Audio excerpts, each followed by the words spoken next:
Hey, I want you to. I never gloat, but I want to say I'm really proud of the screenshots I have around my screen. I got a picture.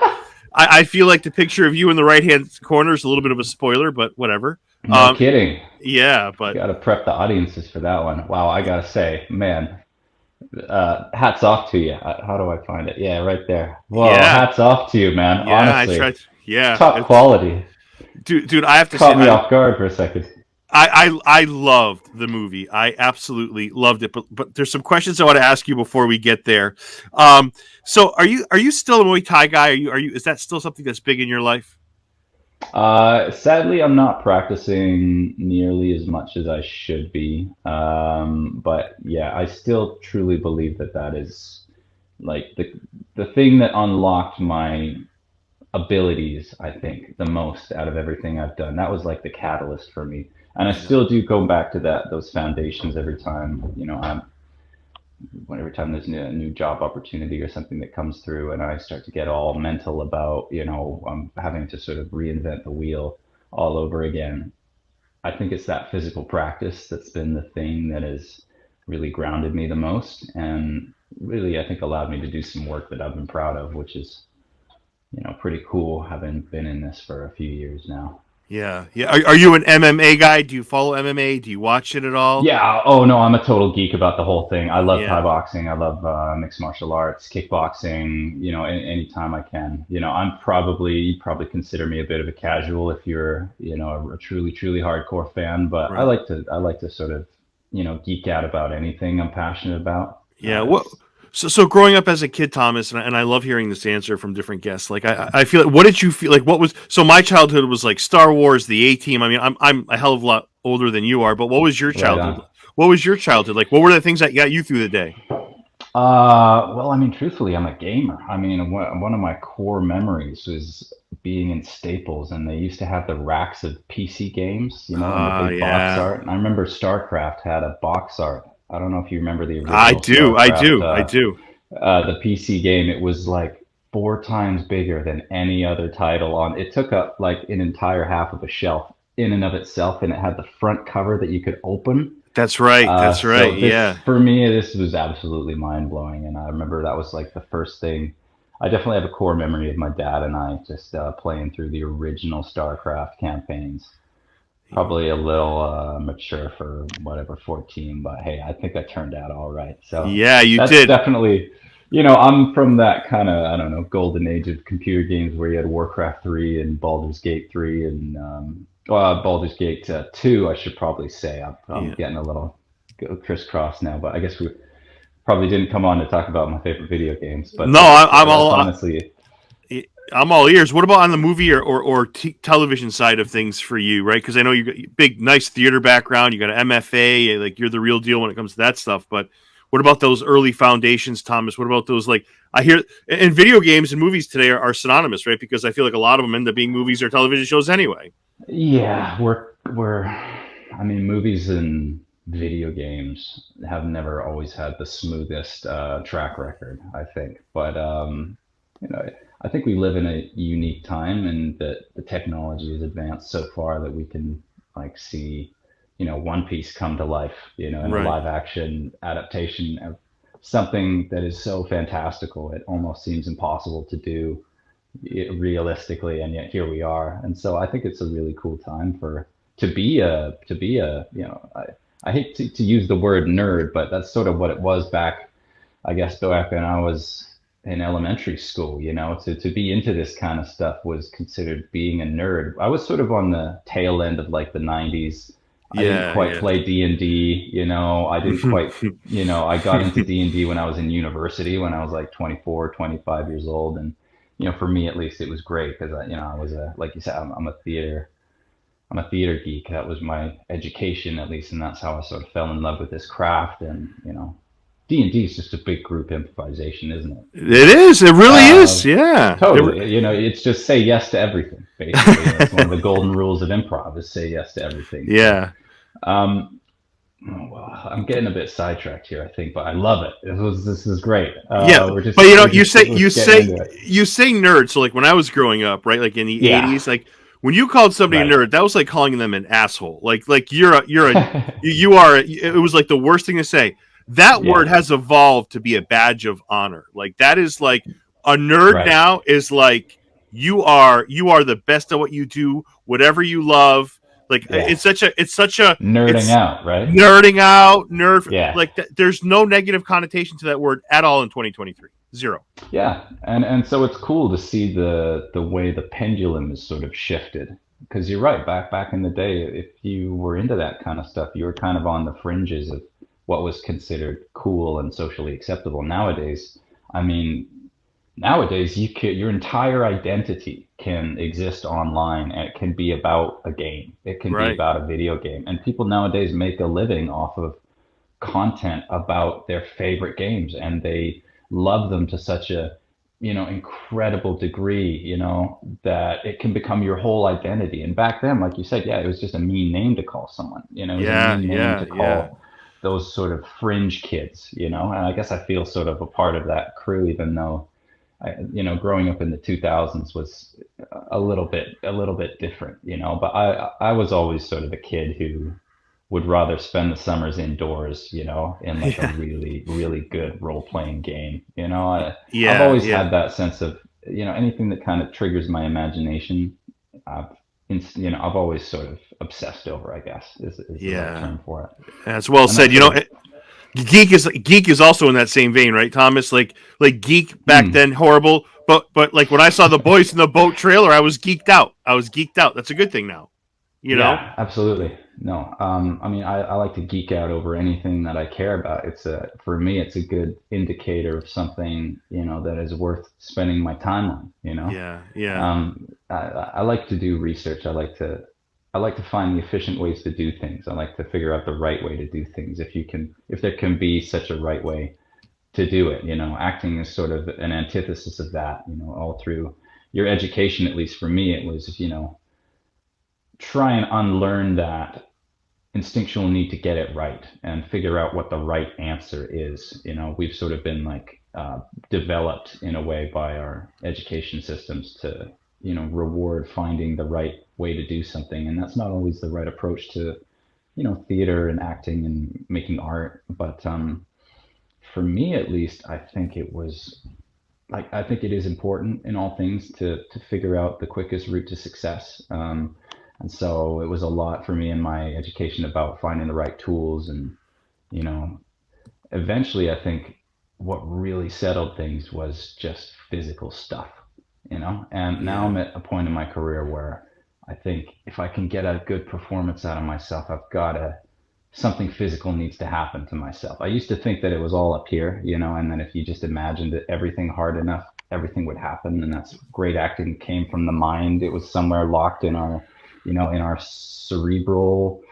But, nowadays I realize that some of my best work and some of my freest work and some of my most honest work has been when I'm so physically affected by something that I just can't really think, and I can't prepare the answer, and I can't rehearse that performance that I think is right. And that was one of the reasons why I think Boys in the Boat was such an incredible experience, because we were all so bloody tired the whole time. It was impossible to think of impossible to come up with the right answer. And so you really just leave it up to, your breathing and your groundedness and, the way the air feels on there's such sensory input all the time that we're taking in as human beings, as animals, that, and we're doing all this cool stuff behaviorally without really being aware of it. And so acting is a weird thing because it's asking you to be aware of all these minutia that happens that we want to see, like Mm. that. Those are the most interesting performances, I think, when there are just little things going on.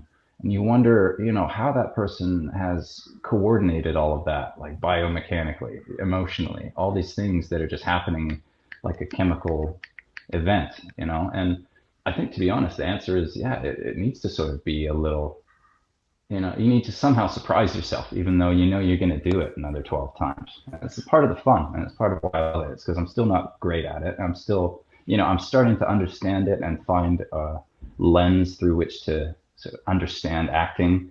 And that was one of the biggest parts about school for me. And I think it's why it is important for actors to get an education and, seek out some knowledge, because you need to be able to, I think on the one hand, practice good art and read good art so you can tell the difference, you can immediately see it. Like when you read a good script and things just jump out at you. It's kind of like Yeah. this project. Yeah. I remember there was a moment, I was about to have an interview with Grant Heslov and George Clooney for this rowing movie. And, I spent a long time just visualizing what that conversation was going to be. And, I think it's important for actors to develop skills like fighters have to develop skills. And part of Yeah. that is actually, yeah, having a strong imagination. Maybe not as important, if you're, ducking punches and trying to kick people in the head, but, fighters do develop visualization purposes. I used to listen to a lot of, um, Conor McGregor was a really interesting character study for me for a while because I was trying to tap into a certain level of confidence that seemed almost superhuman, Well, I that's don't the know, right guy. That's the right guy if that's what you're looking for. right? Absolutely, you know. The walk, the talk. I don't think there's a guy that has more confidence than he does. No, and there's a really interesting interview he has where he talks about the knockout punch that he delivers to Jose Aldo, and he foundationally is just so good at the technique that, and he's developed that concentration and that imagination that he can almost like he basically says what he's going to do, and then he goes out there and does it, which is Yeah. quite incredible. But I think a lot of successful people talk about visualization, and it's interesting to try and incorporate some of these championship fighter philosophies and apply them to acting, because nowadays I really see them as similar in terms of the conditioning that has to happen before the event. You know what I mean? Right. Right. Listening to some of my favorite fighters, they always talk about how the hardest part is the training, right? It's not necessarily the fight night. The fight is the thing that you're preparing for, but the hardest part is the preparation. And I think similarly in acting, like the hardest part is the preparation. It's easy when you get out there and the cameras are rolling and you've got costume and sound, and you smell the smells that everything is so much more believable. All you really need to do is relax and be grounded and listen to But people. but Thomas, what happens in like a theater setting where there is no like? I mean, that's like the ultimate comparison to like what you're saying, fighting, right? Because like if the camera's rolling and you mess up, you can step back, redo it, step back, redo it. But like in a theater, it's good luck. You are no parachute, you are no safety net, you are out there in full glory, right? Absolutely, absolutely, and that's what's so cool about it. Someone told me, I wish I could remember who it was, but someone told me once that that film is a director's medium because the film director has a lot of control, creatively speaking. In television, a lot of the time it's the producer who's the creative, agent, because they're really the ones who are in charge of the money and the clock that's constantly running that really decides things.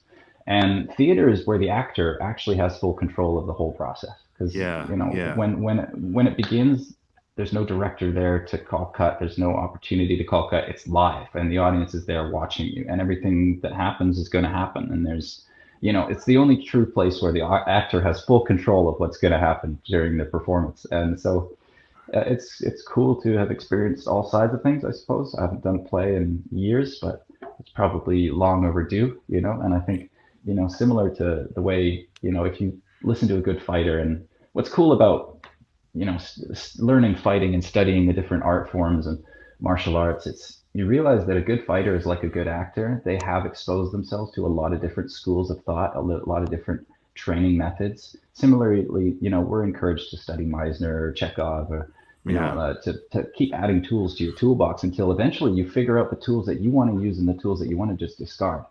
And I think, if you look at mixed martial arts as like a perfected form where you have, you know, effectively all the different martial arts available to you, but you get to sort of handpick the things that can take advantage of the most. And I think Hmm. it's a really cool lens to view acting because I grew up on the West Coast in Vancouver, British Columbia. Generally speaking, we're all very polite to each other, but sort of want to be left alone. It's just the sort of weird Right, malaise right. that we have here on the West Yeah, Coast. And I think a lot of that has sort of affected the way I am as a person and also the way I perform and the way I act with other people. I think when I really began, I was so scared that I didn't know what I was doing that I was way too cooperative with everybody, and I wanted to help out everybody and be a great supportive team player. When really, if you go out there in a boxing ring or a kickboxing ring and you kind of try and play it that way, where it's a fair opportunity for everyone, you're going to get punched in the nose, and Yeah. you're going to have a bad time, because like any decent coach is going to tell you, look, man, like if you're fighting the fight as a 50-50 and you're not taking any advantages, you're setting yourself up for trouble. Right. You never want to pick any kind of engagement where it's an even playing field, as dirty as that may sound. You're constantly coming up with a way to give yourself the most advantage possible.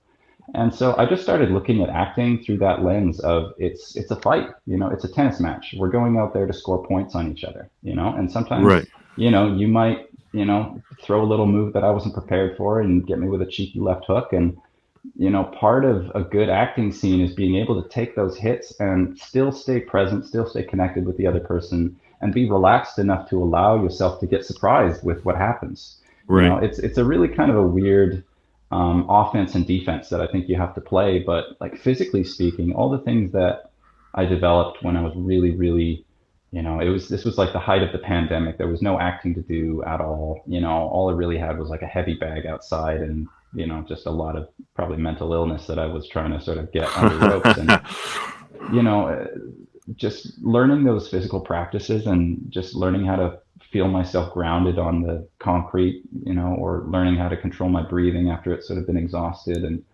all those things I think loosen you up and free you up physically in order to just be able to stand there and look at someone and breathe and have things happen between the two of you. Because honestly, that's interesting enough. If you can just get two people looking at each other, and breathing together, and you Yeah. get a camera on them, crazy stuff's going to happen. Like, you don't need to do too much. And I think that was the thing. I used to study actors like De Niro and Pacino, and I remember De Niro, he had this thing where he just said, like, talking to young actors, you don't need to do too much. You don't need to do too much.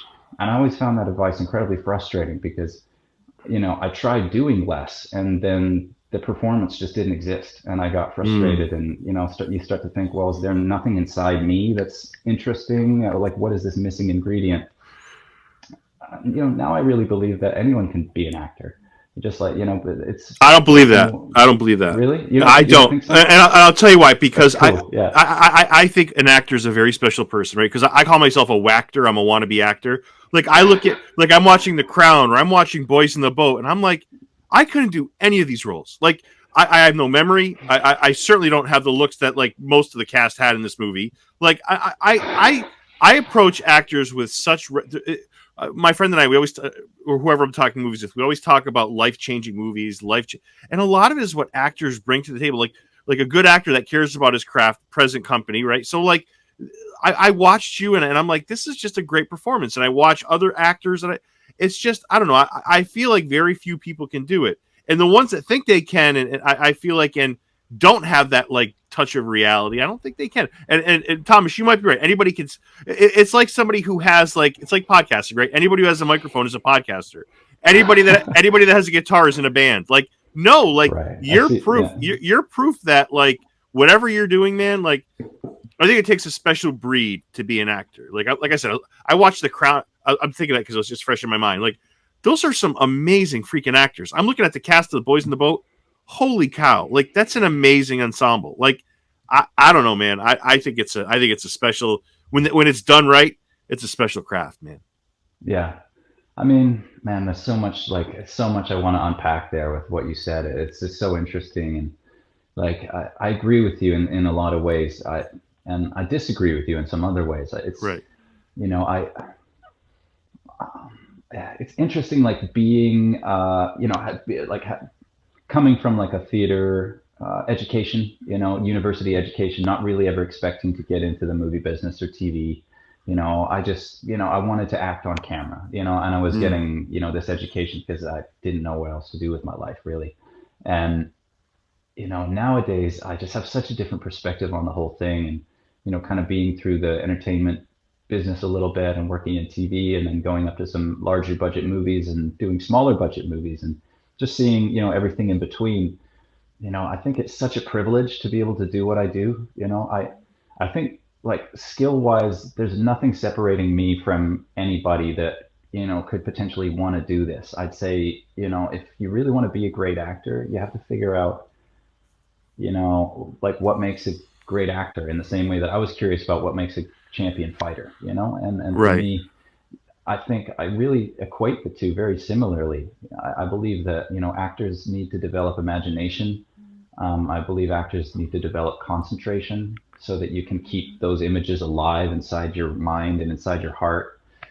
It's hard to focus on things like that. You need to actually develop the sort of concentration to be able to keep these things alive inside your imagination, inside your mind, in order for that to really, happen. And you need to be physically grounded in space. You need to know how to hold your space. Right. You can't, you need to know how to not wither in front of that camera. And I think athletes are trained to do that. Athletes are trained to perform under immense pressure and Yeah. immense, huge national audiences.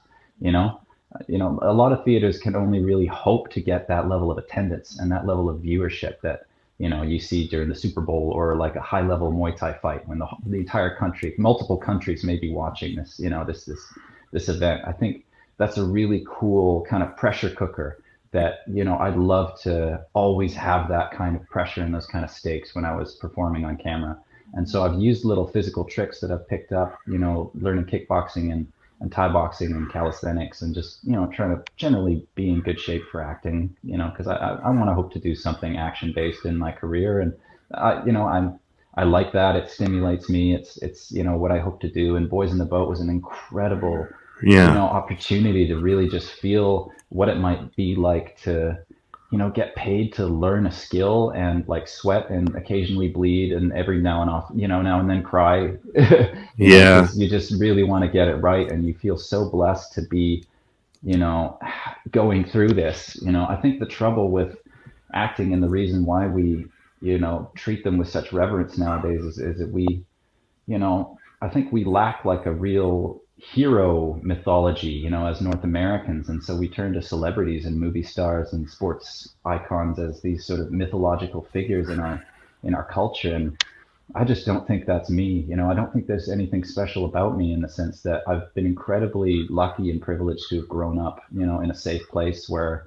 I had parents that paid for my university. And, Right. without them, I probably never would have been. I mean, if they hadn't have paid for my education, I wouldn't have almost failed that education, which would have landed me into learning theater, Right. learning Right. theater, learning this thing to sort of save myself and save my parents' time and energy, and that led to a real like change in who I was as a person, because I fell in love with acting. I fell in love with plays, and good plays, and plays that make you, surprise you. So, That so was the Thomas, gateway. so Yeah, let me, you bring up some really good points. I feel like you're touching sure. Yeah, all. So I saw the Shawshank Redemption when it came out in the theater, '94. I was there opening night. Not many people could say that. That's how old I am. wicked. Yeah, But I wicked, saw it wicked. 4 times over the weekend. Thomas, it wasn't like being starstruck. I was like, the message of like hope in that movie, dude. I was Wow. pouring. Like Oh, wow. Thomas, I could not believe what I just saw. And here's where I view, and I've had this argument with sports fans that I'm friends with, whereas like I haven't stopped thinking of that movie since 1994, almost every day of my life. But like a sporting event, an MMA event, it'll be remembered. But like that, Mm, but like that. So mm, so the Super Bowl, it'll be remembered. But like mm, that, like everyone's got one of those mm. shot. Everyone has a Shawshank. It could be Star Wars. It could be, and it is. You're right. There are people that are just in love with the Brad Pitts, the George Clooney's, the Mm, A list. mm, That's not what I'm saying. I'm saying the message, mm. or the message that actors convey to people. It's like I am so grateful. I live in a time where I get to watch movies like Boys in the Boat and just be entertained, and fall in love with characters and emotions and stories and Yeah, backstories and real yeah. people. Man, that's where movies kick ass in every sense of the word. That's why I love actors. I'll always be a wannabe actor, and I'll always have respect for those that can really affect me and change lives for the universal crowd. That's amazing. Yeah. Yeah. I mean, one of my directors, brilliant man, Filipino director, Dennis, that I worked with at UBC. He was getting his master's in directing, and he told me that movies are like dreams. Thomas, he says that movies are like dreams, because it's like it's a piece of us that's going through it, along with the character, I like it. like I like it's that. it's us in the movie at the same. I know we are audiences and there's that separation, but almost it's almost different than theater as well because I remember Dennis came from a real the culture of theater in the Philippines was incredibly physically expression based. There's a lot of like dance theater and story told through movement, and there was a less of an importance on the words, and that was really cool. That was why he was there, in Yeah. North America, getting his master's in theater, was because he wanted to understand the Western fixation about the words, and it was just so cool to have those different languages come together and collaborate. And but he said that even theater is different than film in that way because in theater we can't ever be a part of what's going on. There's that fish tank kind of thing where we're just powerlessly watching these things happen, and that's why it's so beautiful because it's happening right there before your very eyes. And but movies really put us in that first person experience of the thing, and I think it's why, like you said, there's always going to be that core memory that we have of that one thing that really just moves us like nothing else. And yeah, it's not like any sporting event. It can't be, Nothing, no way. And these like yeah. so boys in the boat. Let's get right into it because I love this Let's movie. get Right. into it. So Awesome. they don't make movies like this anymore. And I was thinking to myself, what movies is it kind of like? Right. Like the old. Yeah. It's kind of like Cinderella Man a little. Not in plot, but just like the way it's shot. Maybe Road to Perdition. Maybe Seabiscuit. But there's nothing really like it. I mean, there's never been a movie like this. And I don't know. I just like that Clooney went out there and said, "Look, I'm going to make a movie that really we don't see all the time." And like, thank Mm, God for that because when you watch television or movies, it's like, oh my God, I've seen this movie. It was called this movie, and I saw it 6 months ago. Like, you can't say that about Boys in the Boat because it's original, it's mm. fresh. Like, yeah, movies like this don't come along every year. They come along every 20 years, maybe every 10, whatever. But not every year. It's a pretty rare feat. That's so cool to hear you say that. I really hope this movie does have an impact like that.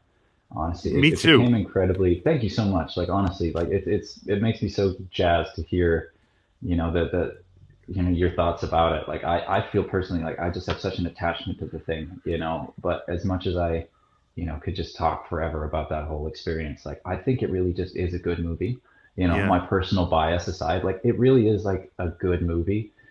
It's a movie that makes my heart pound. I've seen it twice now. I saw it once in a tiny little screening with my parents and my agent and my girlfriend, and my family was there. It was really intimate, That's a and great feeling, huh, Thomas? That's got to be a it great was feeling. cool. Yeah, it was great. It Man. was wonderful. Just because I talked their head off about the thing for so long, and just to be in that theater with them, and for them to kind of be like cheering at the good guys and booing the bad guys and looking at the things, and we're all like stomping our feet and pounding on our armrests when the rowing really kicks in. Like even though I know the ending, like I'm there being like, come on faster, like come on guys, like like you feel like you are there with them, like working, and man, it's so cool. I remember Grant Heslov telling us about how him and George really wanted to capture the speed and the feeling of rowing.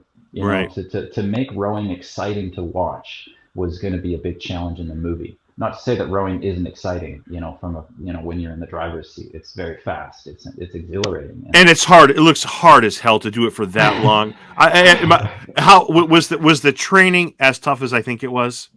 It was cool. It wasn't. It was tough. Luckily I had a bit of a baseline of fitness, and I knew what I was getting myself into. But even so, man, I took that Christmas off. Like that December, I don't think I worked out Wow. once. I was just eating a bunch of crap food and just thinking like, okay, the next 3 months is probably going to be fitness hell, Yeah. But Yeah. Yeah. we're not going to go into it too afraid. And luckily they took care of us every step of the way. I'm amazed, honestly, that no one got injured. That's not to say that there was ever a chance of anyone being injured, but like just the amount of hours we were out there, there were some cold days, there were some Was it very every hot day? days. Was it every day, or did you get like every Um, other day? How did that work, Thomas, in your schedule? yeah, so basically we had 6 weeks all to our own with some coaches, like really, really high quality coaches, UK based. Hmm. Terry O'Neill had coached the GB rowing team, so these guys were like top elite level coaches, and there were a couple of elite level rowers there with us. There were some, college level rowers that were volunteering their own time in between studies to come basically work out with us and row with us, and we would do 5 days a week, about 4 hours a day, 5 hours a day. We'd get picked up, have coffee and an apple somewhere in a little boys, basically a hand-me-down gymnasium from the boys' college that had sort of Gotcha. allowed us to be on their grounds, and basically whatever river we could, rent out for a few days, we were there, with hand-me-down plexiglass boats from the boys' college, and this college level rowers there with us, and we'd get in there, you'd have a little tea and an apple and a little briefing from the coaches, and you do a little strength and conditioning warm up, and you get out on the river, and we'd row for maybe like 3 to 6 kilometers, depending on the day and the conditions, and then go back in, and then in the gym for like 45 minutes to an hour doing strength and conditioning, and then a little Wow. bit of a stretch, and then lunch. Jesus. Biggest lunch I've ever eaten in my entire life. I've never been that hungry in my entire life. I can't even Um, imagine. I can't even imagine. it was very cool. The quality of the trainers they had with us was exceptional. They really made sure that we developed our engines physically for the challenge. And there was a lot of discussion as to what kind of training were we even doing in the first place. It's really hard to condense 3 years of rowing into 3 months. Let alone get a crew of complete rookies to look and move like some of the greatest rowers to ever walk the face of the earth. Like it seemed very daunting for us. And the more we learned about the sport and we understood how complicated the sport was to get right, it felt like it took us about 4 months of every occasion we possibly could in between filming. We were like working out or practicing rowing or, in a park somewhere or, on the Thames somewhere or in a lake somewhere, just trying to get as many minutes in the boat as possible. It was pretty amazing. It felt Was there like the was same there kind a, of, was there a primary place for the shooting, Thomas? Where was this yeah. primarily shot? So it was all shot in England. Okay. We were living in London at the time, and we were driving usually about 45 minutes out of London to, again, basically whatever body of water they had managed to rent for several periods. There was no one specific location. I Gotcha. remember Okay. for the East Coast races, for the Poughkeepsie races, where you have that big, like rough kind of East Coast conditions. We filmed it in a sailing club near Gatwick Airport, and there was jumbo jets taking off every 3 minutes, like right above our heads, and we were in just a big giant lake. Effectively, it was a massive water reservoir called the Queen Mother Reservoir, and they disguised the whole thing through CGI and movie magic to look like, yeah, to look like the East Coast of America. It was far out, Some but of those shots, dude. Some of those shots, like of the when the camera looks like it's panning up and the boats are on the bottom. Oh my god! And then there's one of Joel Egerton. He's speaking to you guys, and he's on like a pier, and then the camera looks like it's across the water. There was some pretty freaking great shots in this movie. Like it's a beautifully shot movie. It just looks beautiful. yeah, yeah, yeah. Like what I really like of is that I still went and saw the thing, and didn't understand any of the movie magic that went into, creating the Yeah, CGI. It fooled me every single step of the way, and I kind of love that. Like, one, that I yeah, haven't quite lost the magic of film yet, yeah, that, yeah. having sort of seen the inner workings of things, I'm still blown away by what I see. And like, I'm glad that I've sort of still got that sense of wonder about the whole thing. And also that the movie really works on like all fronts. Like, I think the composer Yeah, that they've got is incredible. The editor, she did such an incredible job of cutting that movie.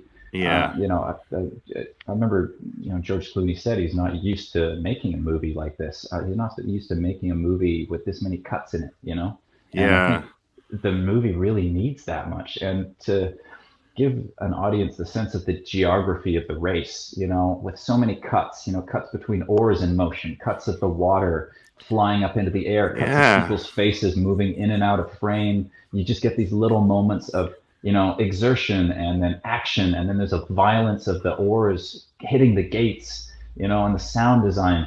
I remember, we were in Los Angeles for the reception for the film. It was being seen by like the DGA and a lot of like high profile film types that are going to be voting on things that they vote on, and it's far beyond me. But Right, right. it was just so cool to talk to a sound designer and have him, break down just how impossible it was to make the sound of this movie. You have to think about, you're trying to get an audio recording and there's power boats. There's not just rowing boats, but there's probably about 6 other camera boats on the water with motors that are playing. There's drones flying in the air trying to capture the rowboats as they go. There's planes taking off above us. There's just so much chaos. That is insane. Yeah, that is insane. He basically told us that like nothing of that was ever usable from an audio perspective, and they had to create the entire sound design of the movie from scratch. In the studio, which just blew my mind, honestly. And when you actually are there in the movie, it's so affecting. There's I always, my mind immediately just remembers this sort of violent car door slam of the oars in the gates, and there's just that kunk of the when, and it comes with such a force, and it really makes you kind of want to jump up out of your seat and, stomp your feet and kind of yell and scream. And to be honest, that's my favorite part about the whole sport. Is you get up like awfully early in the morning. It's like 6 a.m. It's freezing cold. No one wants to be out there. It's possibly raining. It's like the water is frigid. It's colder. This tiny little plastic seat, right? You got no clothes on. And there's this, like, the lightest guy in the whole boat who's like at the very end of the whole line.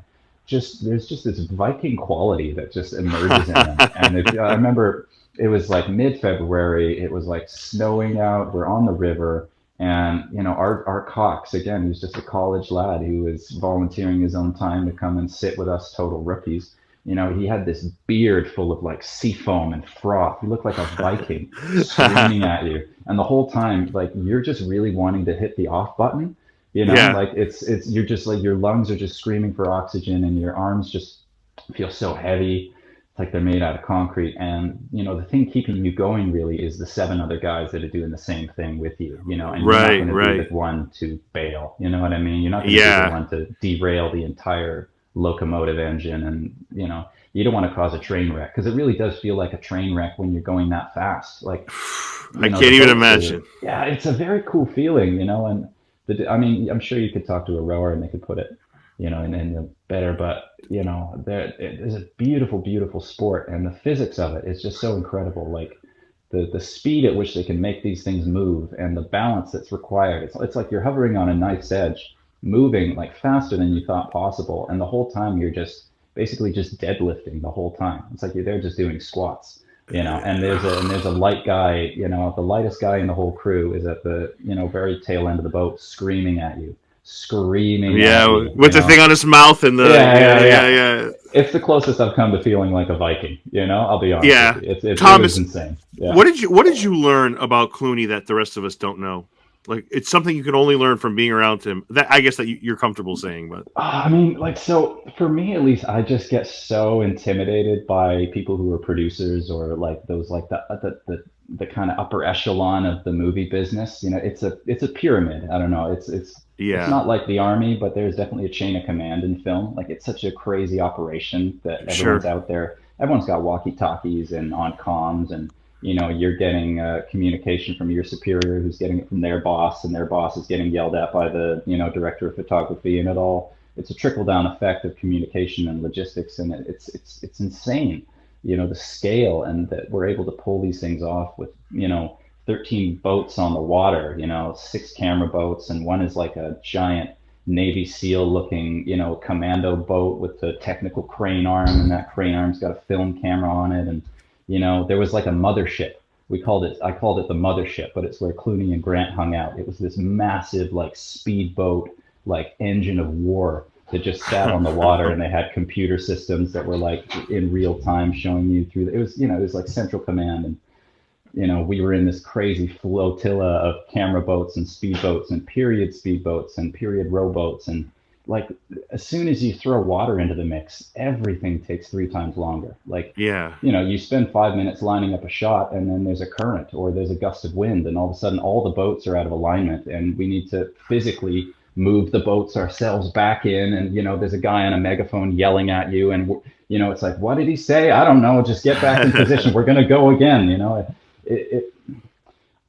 I think it was kind of impossible not to be a little bit scared of George, just because it was sort of like he's like Hollywood royalty, I mean? Like, he's basically the closest thing I've come to, meeting that those guys from like the golden age of Hollywood, I guess. I may be sort of dating him inaccurately, but he's the closest thing I've come to meeting someone on that caliber of being a celebrity. And at the same time, it was really cool to just learn that he really just is a guy that just loves to be where the jokes are, like he just gravitate wherever on set where there was just a couple people shooting the shit. And it was cool because I thought it humanized him to a certain degree, like it's pretty intimidating to, be acting in front of this guy. And at the same time, he never really made me feel uncomfortable. He, allowed me to sort of do my own thing. And yet he gave me some really great directorial advice. There's one scene in that movie where, I remember a good coach of mine, described television as action with moments of silence, periods of stillness. And I think this movie is a lot of action with periods of stillness. Right. You have, the moment between, Ulrichsen and his wife, or,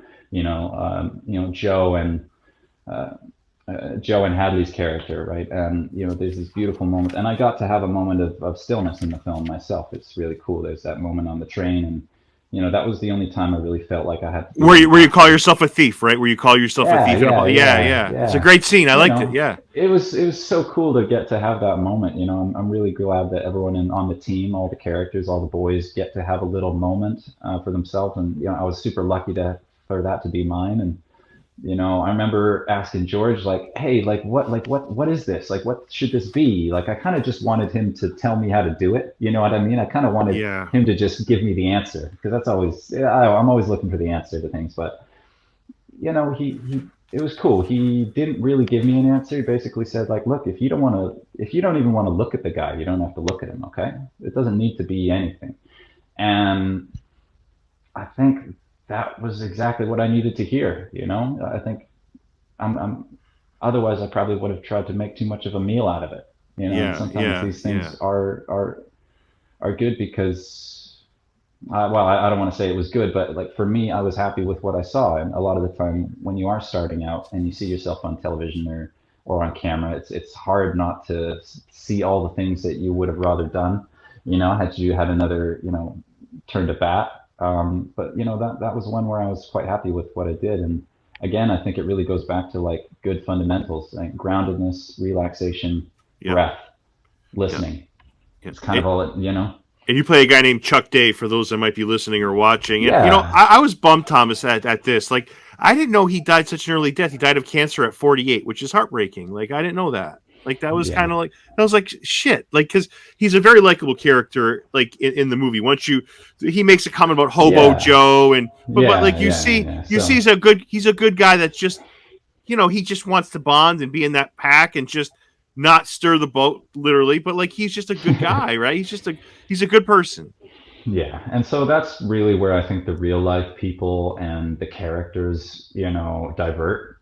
I at a certain point, I realized as well that like we weren't doing the biographical picture of the boys in the boat. Like this is like based on a true story. This isn't like the true story of. So I think it is important to note that like even though we have the same names, like these characters that we're playing are not really like the human beings that you read about in the book. If you're a student of history, like we both are, like I think it's important to note that the Chuck Day that you see on camera is not the human being that really walked and moved around and stuff. Right. A lot of these guys did have really close relationships, and they had really good friendships. And to a certain extent, I think sports movies and story are kind of antithetical to each other. At a certain point, a sports movie has to have certain things happen.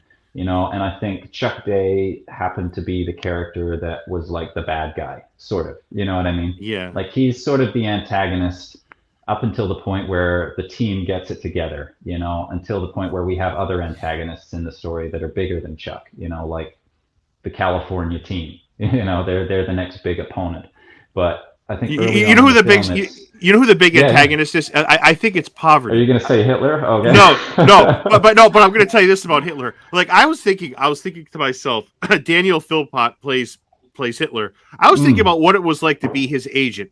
Daniel, look, I got you a great read. Listen, I got a good news, bad news here. I got your role potentially, but this is who you're going to be playing. Like that's got to be a Yeah, what? What am I doing? yeah, So, but yeah. I he got did a a great great. opportunity for you. It's Meth Hitler. Yeah. So, Yeah, uh, it's kind of a good news first or bad news first, yeah, but it's amazing. The movie does a great job at showing poverty, right? With like all of, like the shoes and the holes and that stuff really is people can relate to it. Anybody can relate to it. I can relate to that. I mean, not to that level potentially, but you get where these guys are coming from. Like they're rowing out of their ass because they're good, they're talented, but also because they want something better. Like that's got to be appreciated, right, Thomas?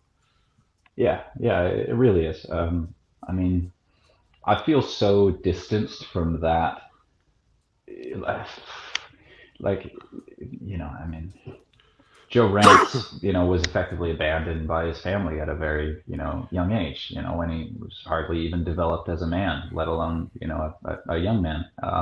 So a lot of what these guys had to go through was beyond anything I've ever experienced in my life. I've never experienced hunger to that degree where I didn't know, if I was going to eat that night. You know what I mean? Or Or being if in a I, car, abandoned car, reading a book, like, and then going to college the next day, like, yeah, oh my yeah, god, like, and how, yeah, that's the way that George and everybody showed that. It's like, yeah. holy, there's your still, Really, there's your stillness and not having to say much to really show what a scene is worth, right, Thomas?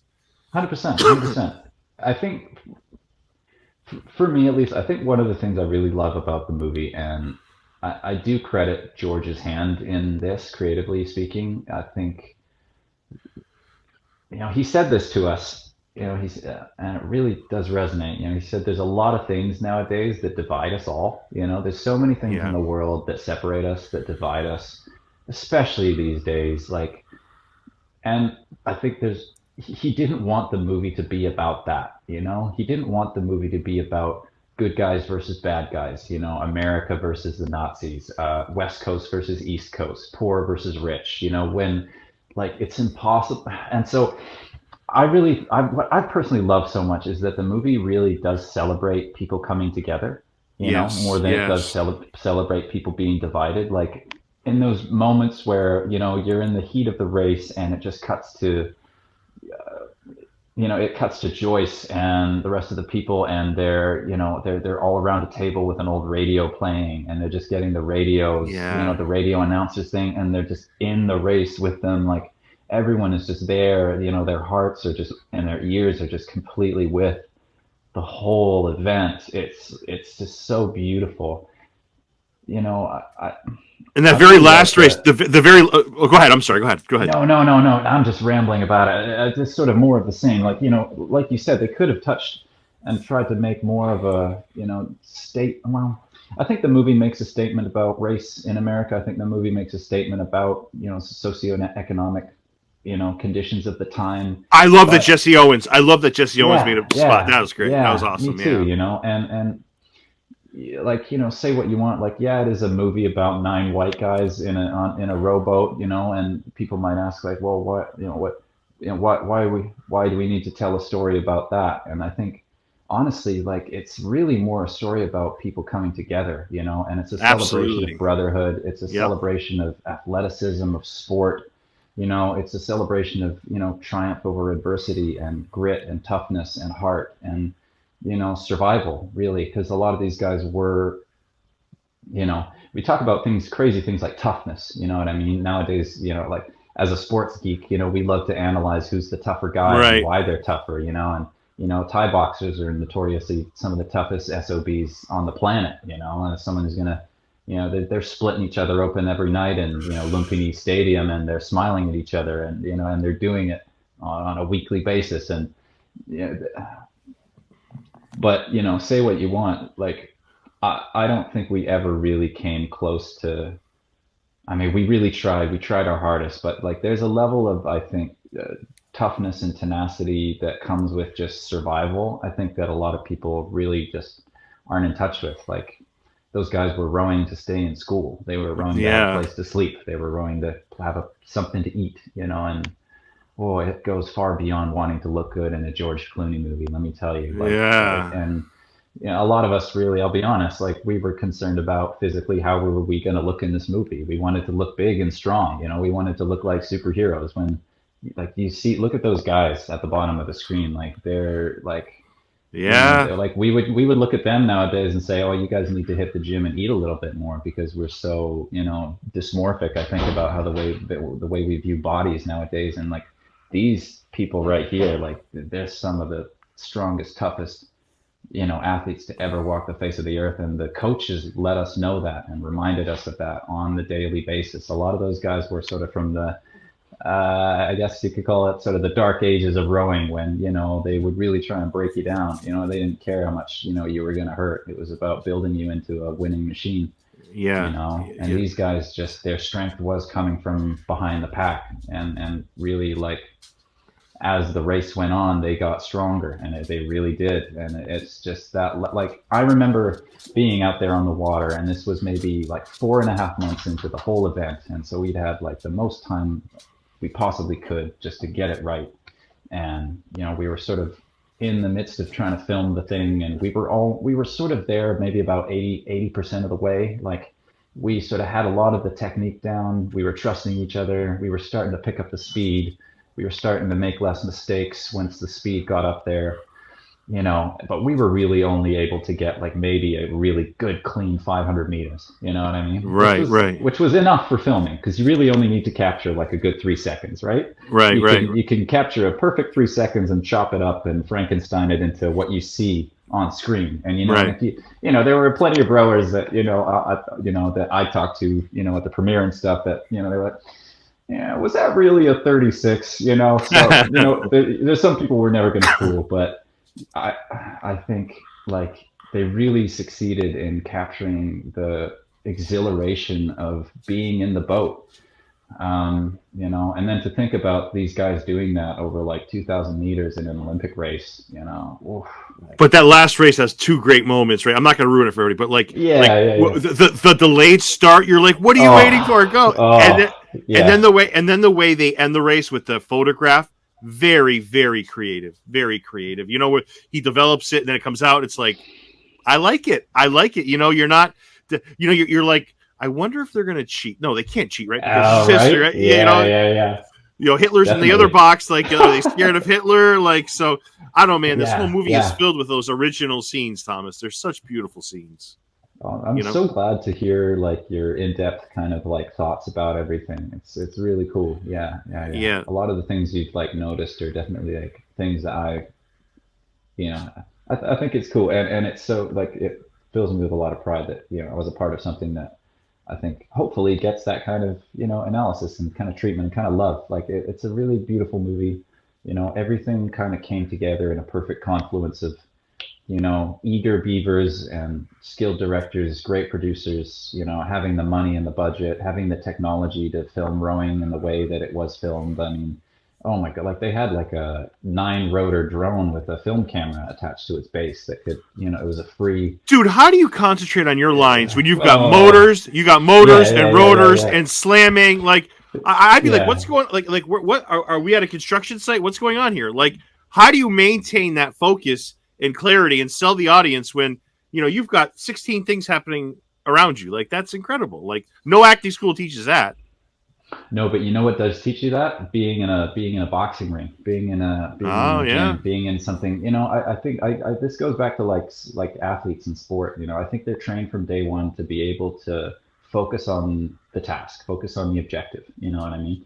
Keep breathing, stay relaxed, focus on the objective. And for us, at least, it was like, oh my God, this is it. Like it's just us out here, no amount of movie magic or, dragging, attaching a weight to the bottom of the boat so it sits a little more even, or, all the little tricks we were imagining, like it's the middle of the night, you're terrified, you're never going to live up to this incredible job that you've been presented with, and thinking, oh God, like how are they going to movie magic us out of this one? And really, we just kind of figured it out on our own, which was, I mean, on our own, meaning just out no, there I on the got you. Yeah, I water, got yeah. but it really was like the hours that we spent, rowing next to, competent rowers and, trained rowers, and the coaching and, yeah, it was amazing. And then you get that little bit of that little magic ingredient that I think is probably fear, that kind of just is the last thing that gets you the rest of the way, honestly. Yeah. And it's why I love theater too, because it's a similar feeling. It's like, we're never going to get this ready by opening night, you know? We're never going to pull this off. And then somehow it happens, you know? Yeah. Somehow it's a mix of just, you know, necessity. Like you're just there. And you know, George Clooney, from the moment I spoke with him, he made it just very clear that he wasn't interested in wasting anybody's time. You know, he liked the acting. He wasn't really too concerned about, you know, how good of an actor I was. He wanted to know, like, physically, am I up to the task? And am I going to quit on him, you know, midway through this project when, you know, it gets physically, you know, there was no bullshit about it. And I really appreciate that about him. You know, he wasn't there to waste anybody's time. And he knew exactly what he wanted from the shots, and we trusted him all the way as far as a filmmaker was. It was really cool. It was a really, really amazing experience. Yeah, and Joel Edgerton was phenomenal too. And you know, Oh yeah, I don't know if you've ever seen the movie. We were talking MMA and kickboxing. The movie Warrior is one of the best sports movies ever, with he and Tom Hardy. I don't know if you've ever seen it. yeah, But if you have, yeah. I mean, he is Sorry, terrific. Yeah, he's terrific in that, and he's terrific in this too as your coach. So, yeah, man, there's so many great performances in this thing, Thomas. Oh, for sure. No, I fangirled hard over Joel Edgerton. Yeah, I mean, I remember, yeah, I was sitting next to him one day, and I just had to be like, "Hey, look, man, I'm so sorry to do this, but like, you were in The King, dude. Like, you were in Warrior. Like, what?" And it was cool. It was cool to kind of gush over someone like that. It was, and you know, he was a great guy, and I think he played the coach perfectly well. You know, he's a notoriously stern man, Alvin Ulbrichson. You know, Yeah. My last question is: Did Chuck Day's family, did they reach out to you? Anybody reach out to you from his family? yeah. I mean, I had a post on my Instagram by someone who was telling me they were Chuck Day's granddaughter. Oh, I have And to check that out. Oh, that's really sweet. so that was pretty amazing. Yeah, pretty incredible. See, Um, and this is why it's kind of special for you. I feel like, because yeah, you've done some really, SkyMed. You've got a lot of good credits in your filmography, but this is a little different, right? This is somebody's. I get it. It's not a bio. It's not mm, exactly how it happened, but it's still, you're portraying an actual person, which has yeah. its level of responsibility, right? Oh, for sure, and heaps of pressure, you know, and not to mention that these guys, like I know I keep going back to this, but yeah, like they're I was in Washington in Tacoma for like American Thanksgiving. I was seeing one of my university friends, and so I got to have American Thanksgiving in Tacoma, Washington. And his aunt was actually going to be at the premiere of the film in Seattle. So they were premiering Boys in the Boat with like a very sort of inner rowing community, kind of like a rowers only sort of event where they screened the film. I think George was there, and you know, I was just saying, like, boy, that would have been the film. That would have been the screening to go watch with all the real life rowers. You know what I mean? The whole rowing community there. And Yeah. I think, like, it reminded me too that like there's such a legacy that still exists from these guys and what they did. You know, like it. You know, and you'll see in the movie, like before them, they were really, that was sort of their last chance as far as, you know, to put that part of the world on the map. You know, put that part of the world on the map in America, you know, and internationally, you know, after that point. And man, the you know, the Washington rowing team to this day, you know, knows who those characters are. They know who those people were, you know, and not just the real life rowers, but like the boat maker, you know, George Pocock. You know, he's the guy, you know, maybe doesn't get credited enough, but I think if you're a rower, you can't help but credit him. He's sort of like the mythical figure of the whole thing. You know, he's the one who builds the boat, you know, builds these winning crafts. Those scenes between Peter and Joe where they're putting whale oil, like, Mm, it's like such a, so yeah, good. like a father son kind of, like a soothing, like it's the one thing that Joe hasn't had his whole life. Like he's got this father figure that's there, and they're putting, well, they're not, I mean, it's not the point of putting the whale oil, it's the point of, you know, the tranquility and the love and the mentorship. Like it's, again, and I'm rambling here, but like movies got Yeah, so many of those little moments that like spot on. they hit your heart, and they're wiping that. And there's not just one scene, like there's three or four where they're like, it's almost like a come on man, let's talk, let's go hit a bag Hmm and talk. You know, that hmm was their hmm bag. So man, yeah, it's a really warm feeling. It's just to see stuff like that. It just really melts your heart. Yeah, this is just me maybe, but I really like the romance in the movie. I think the love story between Joyce and Joe, between Hadley and Callum's character, is just like so beautifully portrayed and so nuanced. And you know, I mean, the, on the one hand, you can see this, you could maybe see it as there's not that much for them to work with really, because they're, madly in love with each other from the moment they see each other. There's no sort of gamesmanship. There's no question mark. There's none of the things that we might see in like a modern love story. It's very much just like, hey, do you remember me? And from that Yeah. moment on, it's just like they're just unapologetically, completely in love with each other. And I think it's cool to see a movie that celebrates that kind of connection. I think also, nowadays there's a lot of reasons, there's a lot of things that distract us. I think we're almost a little bit afraid of, that level of, commitment and love and, you know, emotion and vulnerability. I think that, comes with the whole package. And I'm just sort of, I think, the performances are beautiful, when they're taking that boat ride Yeah. together and you see the emotions play over Hadley's face, and it's just such a amazing, like so many different layers going on. And, it's all really, it's, I think it's cool. I think it's cool to have like such a, to celebrate joy like that, to celebrate love and to celebrate the things that, bring people together, and keep them together over distances, and, he's saying hi to his girl over the radio, and she's there listening to the races with him, and Giving her a shout out. Yeah, it was a very yeah, sweet yeah, and moment. I'm Yeah. gonna let you hold the gold medal when I come home, and that that kind of old school romance I think is beautiful and it's worth celebrating, and I'm glad it's in the film. I think they handled it really, really well, and the Yeah. performances are just like so beautiful, like really, I, really I amazing. I think it drops nationwide on the Christmas Day, the 25th. I think it's got a limited release Yeah, now, a limited release on the 17th, and the wide release is. What a great Christmas movie, right? yeah, Family I agree. I agree. bonding, like perfect Christmas movie. You're looking for something to see. This is it.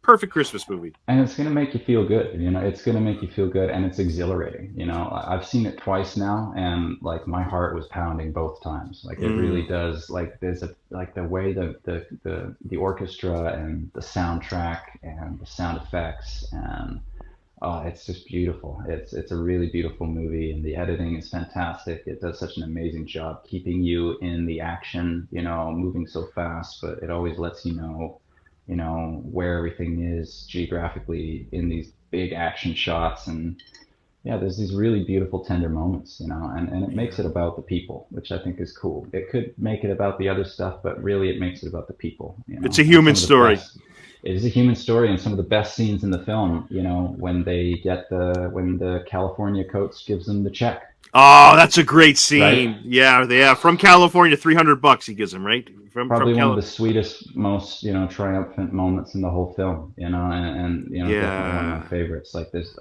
just filled with like really great stuff, and it's never too much. just It enough every never time. just enough, right? And Yeah. it's honest too, which I think is just beautiful. So. It's a cool kind of movie. Like you're right. I don't think we have these kinds of movies, terribly often. And man, I hope that it has an impact on people. I know it's, the rowers, the rowing community. I maybe underestimated how passionate they are and how much they do still know I the think they're story pretty and the passionate. characters. Yeah, they look for Yeah, yeah. like I was reading a Reddit thing today.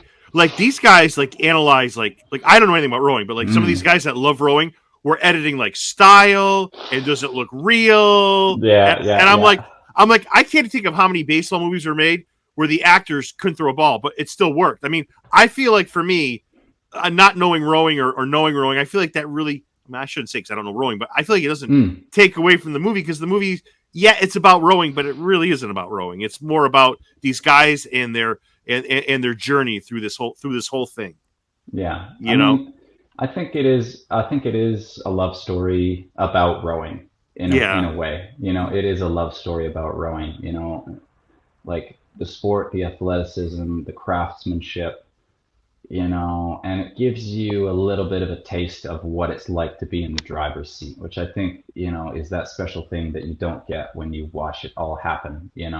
Like if you're, watching it on television and you're watching the race, unless it's some incredible camera work, like It's hard to really put you in that first person experience of the thing, but I think the movie really does, and it's It one of the definitely first gives you a movies I've ever respect. seen. Yeah, it definitely gives you a respect for what this is really like. These guys, to be a rower, to be a good rower, it takes time, it takes commitment, it takes all your energy, all this other stuff, man. I don't know. I'm happy that you came on today, man. You're a good dude, and thank you Thank for you. this. I'm so happy for your success. Like, I'm so happy with what you're doing, and I hope on a future project you come back on. Is there anything else you wanted to throw out there, Thomas? Maybe another project, maybe a social media handle, whatever.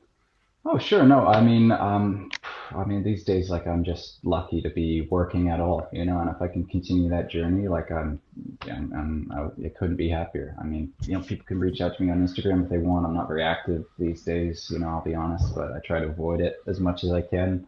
You know, if you want to check me out on Paramount Plus, I'm on a great rescue drama called SkyMed Season 2, which Good show, yeah. should be coming out on Paramount Plus in the next couple of months. Other than that, please stay tuned, and I hope you enjoy the film. Thank you so much for having me. I can't wait to be back.